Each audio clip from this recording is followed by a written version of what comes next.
હું પંડ્યારતી આપ જોઈ રહ્યા છો સ્પાર્ક ટુડે ન્યૂઝ। શક્તિપીઠ અંબાજીમાં ઋષિકેશ પટેલની અધ્યક્ષતામાં સ્નેહ મિલન કાર્યક્રમ। અંબાજીમાં ચૂંટણી કાર્યાલય ખુલ્લું મુકાયું। કોંગ્રેસ પર વર્ષ્યા આરોગ્ય મંત્રી। 200થી વધુ કાર્યકર્તાઓએ કોંગ્રેસથી ભાજપમાં જોડાયા। લોકસભા ચૂંટણી આવનારા થોડા દિવસોમાં ગુજરાતમાં યોજાવા જઈ રહી છે। 7મીના રોજ ચૂંટણીના પગલે ભાજપ અને કોંગ્રેસ પક્ષના નેતાઓ ચૂંટણી પ્રચાર કરવા માટે ભયંકર ગરમીમાં પ્રચાર પ્રસાર કરી રહ્યા છે।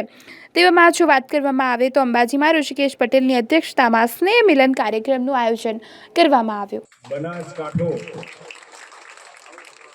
એની વિવિધ સામાજિક રચના માં શક્તિથી પણ ઓળખાય છે, માં અંબાથી પણ ઓળખાય છે। ત્યારે આપ સૌને વિનંતી કરું કે માં અંબા આપને શક્તિ આપશે, પણ એ શક્તિનો પૂરો ઉપયોગ આ વખતે કરવાનો છે। કારણ 2024ની જે ચૂંટણી છે એ આવતા સમયમાં 25 વર્ષનો રોડ મેપ નક્કી કરતી ચૂંટણી છે। કોંગ્રેસનો જે એજન્ડા છે એને ન્યાયપત્ર નામ આપ્યું છે, એમાં અન્યાય સિવાય કંઈ નથી। મુસ્લિમ લીગનો એજન્ડા 1947નો 2024માં અમલ કરવા જાય છે, લેખિત આપ્યું છે। આમ તો એ વખતનો મુસ્લિમ લીગનો જે એજન્ડા હતો વણલખ્યો અમલ કરી રહ્યા હતા। આ વખતે તો ખુલીને સામ્યવાદીઓને પણ ભેગા કર્યા છે કે જેને આપણા દેશમાં આતંકવાદ, નક્સલવાદ ફેલાવ્યો છે, એવા સામ્યવાદીઓ અને સાથે સાથે મુસ્લિમ લીગ બંનેની વિચારધારા સાથે દેશને તહેસ નહેસ કરવા માટે નું આ વખતનું એમનું આખો એજન્ડા, એમનું ન્યાયપત્ર અન્યાયપત્ર છે। તો એ અન્યાય પત્ર માટે આપણે ન્યાય માટે ઝઝૂમવાનું છે અને મોદી સાહેબને બીજી વખતે જંગી મતોથી બનાસકાંઠાની સીટ આપણે જીતાડવાની છે। ભારતીય જનતા પાર્ટીમાં કેટલાય ગામોના લગભગ 20થી 25 ગામોના યુવાનો અને જે મજબૂત આગેવાનો કહેવાય આદિવાસી સમાજના, એવા લોકો પણ હવે વિકાસને સમજ્યા છે અને આગામી સમયમાં ફરીથી એક વખત, ત્રીજી વખત વડાપ્રધાન મોદી સાહેબ પ્રધાનમંત્રી બનવા જઈ રહ્યા છે। ત્યારે આ વિકાસની રાહમાં અને સાથે જે લોકો શક્તિઓનો હાસ કરવાનું, જેમને બીડું ઝડપ્યું છે, એવા લોકોને જવાબ આપવા માટે આજે શક્તિધામ અંબાજીમાં આજે ખૂબ મોટો કાર્યક્રમ, સમાજના બધા લોકો આજે અહીંયા જોડાયા અને ખૂબ મોટી સંખ્યામાં નિર્ધાર વ્યક્ત કર્યો કે આવતી સમયે દાંતા એનો ભૂતકાળ ભૂલી અને ભવ્યતા તરફ આગળ વધશે। સાહેબ, ખાસ કરીને કહીશું કે જે રીતે રાહુલ ગાંધી જે નિવેદન રજવાડાને બહુ નારાજગી પ્રવર્તી રહી છે અને જ્યારે ત્યારે રજવાડાઓ જે લોકશાહીનું સ્તંભ બનાવવા માટે જ્યારે રજવાડા સોંપીને રજવાડા લોકશાહી બનાવવામાં મોટો ફાવ ભરી છે, ત્યારે એમનો વિરોધ કરાય છે। એમની માનસિકતા પહેલેથી જ, તમે કોંગ્રેસનો ભૂતકાળનો ઇતિહાસ જોશો તો તમને ખ્યાલ આવશે કે એમને કે જે લોકોએ દેશના વિલીનીકરણમાં સરદાર પટેલના પ્રયાસોમાં ખુશી ખુશી જે લોકોએ પોતાના રજવાડાઓ સોંપ્યા હતા, પોતાના રાજ્યો સોંપ્યા હતા, એવા લોકો માટે, એવા રાજાઓ માટે જે પ્રકારનું એમને નિવેદન કર્યું ખૂબ ક્ષોભનીય છે। આ એમની માનસિકતા બતાવે છે। અરે ઇન્ડી ગઠબંધનના લોકો જે આપણે શક્તિ ગણીએ છીએ, સનાતનની અંદર મા અંબા હોય, મહાદેવ હોય, કાલ ભૈરવ હોય, જેને આપણે શક્તિ માનીએ છીએ, એ સનાતન ધર્મની વિશ્વાસ અને આસ્થા ઉપર આઘાત કરી અને સનાતન અને શક્તિઓનો હાસ કરવાનું જે લોકોએ બીડું ઝડપ્યું છે, એને જવાબ આવતા સમયમાં ભારતની જનતા અને સાથે સાથે ગુજરાતની જનતા તો અવશ્ય આપવાની છે।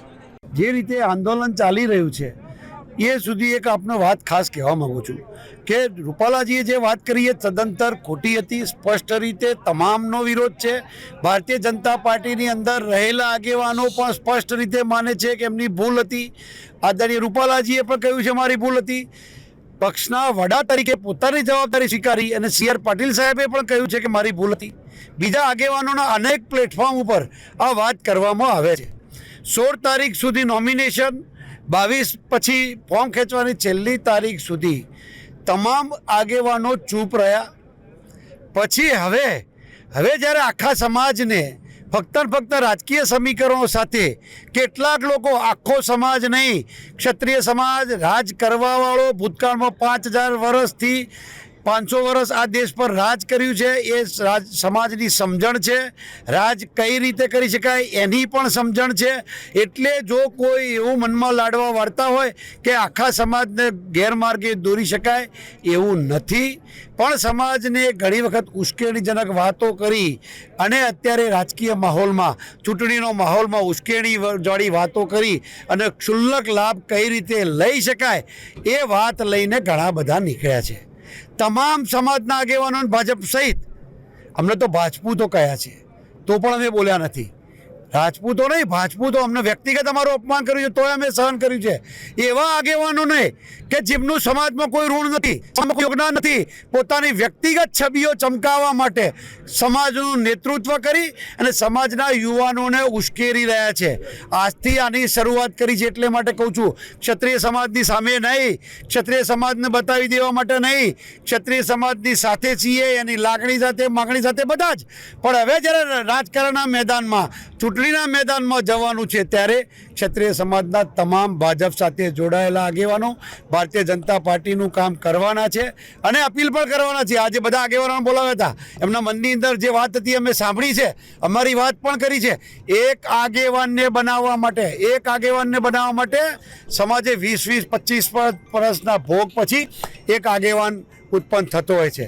આખા સમાજની માગણીથી આદરણીય ઋષિકેશભાઈ પટેલ બોલાવો. અહીંયા એમની સમાધાન હતું. તમને કહું, આખા આ વિસ્તારની અંદર જે જરૂરિયાત છે પાયાની, આરોગ્યની, સૌથી પહેલી જરૂરિયાત સર્વિસ યુનિટમાં એનું CHC, PHC થી લઈને સેવાઓ, કોલેજો, નર્સિંગ કોલેજ, સમાજની તમામ સંસ્થાઓ ઋષિકેશભાઈ પટેલે ક્ષત્રિય સમાજ, આદિવાસી સમાજ, ઠાકોર સમાજ, અન્ય સમાજનો વિસ્તાર હોવા છતાંય, આ કોઈ પાટીદાર વિસ્તાર નથી, છતાંય ભારતીય જનતા પાર્ટીની આદરણીય મોદી સાહેબની વાત લઈ અને આ વિસ્તારનો વિકાસ કર્યો હતો. એટલે બધાનો ખૂબ આગ્રહ હતો કે ઋષિકેશભાઈ અહીંયા દાતા આવવાના છે તો અમારે મળવું છે. આજે ખૂબ મોટી સંખ્યામાં 1000 કરતાં વધુ આગેવાનો, એ પણ ક્ષત્રિય સમાજના તમામ, જાગીરદાર સમાજ પણ છે, ઠાકોર સમાજ પણ છે, ક્ષત્રિય સમાજ પણ છે, કોટડી છે, આદિવાસી સમાજ છે, દલિત સમાજ પણ છે, બીજા અન્ય સમાજો પણ છે, વિશ્વકર્મા સમાજ પણ છે. એટલે તમામ આગેવાનોએ ભેગા થઈને ભારતીય જનતા પાર્ટીના ઉમેદવારને જીતાડવા માટે વિનંતી પણ અમે કરી છે. એમને વાત અમારી સહર્ષ સ્વીકારી લીધી છે અને હવે ભવિષ્યમાં આખા સમાજને ગેરમાર્ગે દોરવા હું ક્ષત્રિય સમાજને પણ અપીલ કરું છું કે એક આગેવાન બનાવતો 20 વર્ષ લાગે. અત્યારે જ્યારે મુખ્ય પ્રવાહ ઘણો વખત ભૂતકાળમાં પણ ક્ષત્રિય સમાજ જે તે ગમે તે પક્ષમાં હોય, પણ અત્યારે જ્યારે સમગ્ર રીતે ભારતીય જનતા પાર્ટી શાસનમાં આવવાની છે ત્યારે એનો લાભ લેવા માટે, સરકારની સાથે રહેવા માટે, વિકાસમાં સહભાગી થવા માટે, અને બીજું કહું, આ સમાજને આતતાઈઓ, આક્રમણખોરો, મુગલો થી 1000 વર્ષ સુધી આ સમાજને, ભારત રાષ્ટ્રને જો કોઈએ આ ધરતી પર પગ ના દેવા દીધો હોય તો એ ક્ષત્રિય સમાજ હતો. એટલે હવે ખાલી એક નાની વાતમાં માફી તો માગી લીધી છે, ખોટું છે એવું સ્પષ્ટ માનીએ છીએ. એટલે નાની વાતમાં ઢોળી દેવા માટે સમાજ ખોટી રસ્તે ન જાય એ વિનંતી કરવા માટે આવ્યા હતા. દાંતા તાલુકામાં તમામ ક્ષત્રિય સમાજના, ઠાકોર સમાજના અને આદિવાસી સમાજના સૌ આગેવાનો ઉપસ્થિત છે. આ કોઈ સભા કે એવું નથી, પરંતુ પ્રત્યેક ગામમાંથી, દરેક જગ્યાએથી 1, 2, 3 આગેવાનો આવેલા છે કે જેનો સમાજ ઉપર પ્રભાવ હોય. જયરાજસિંહભાઈએ, રાજેન્દ્રસિંહજીએ ખૂબ સારી અને સત્ય, સનાતન સત્યની વાત કરી અને લાગણીઓના ઘોડા ઉપર, લાગણીઓના પૂર ઉપર હંમેશા કોંગ્રેસ તૃષ્ટિકરણના કારણે સત્તા ઉપર આવતી રહી છે, પરંતુ આ વખતે પણ એનો પ્રયાસ એને કરી ચૂકી છે, અત્યારે ચાલુ પણ છે.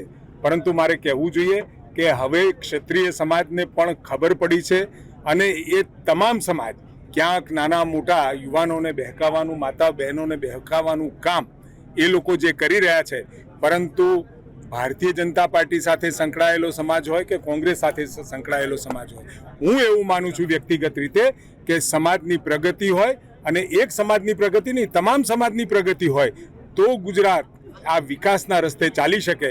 બાકી તો લાગણીઓથી 5 વર્ષ સુધી સતત કામ કરતી સરકાર અને એક મુદ્દા ઉપર, અને જ્યારે આદરણીય રૂપાલાજીએ માફી પણ માગી ચૂક્યા હોય અને દિલથી માફી માગી હોય, એટલે આપણા ત્યાં તો કવિતામાં પણ કહેલું છે, આ પસ્તાવો વિપુલ જણનો.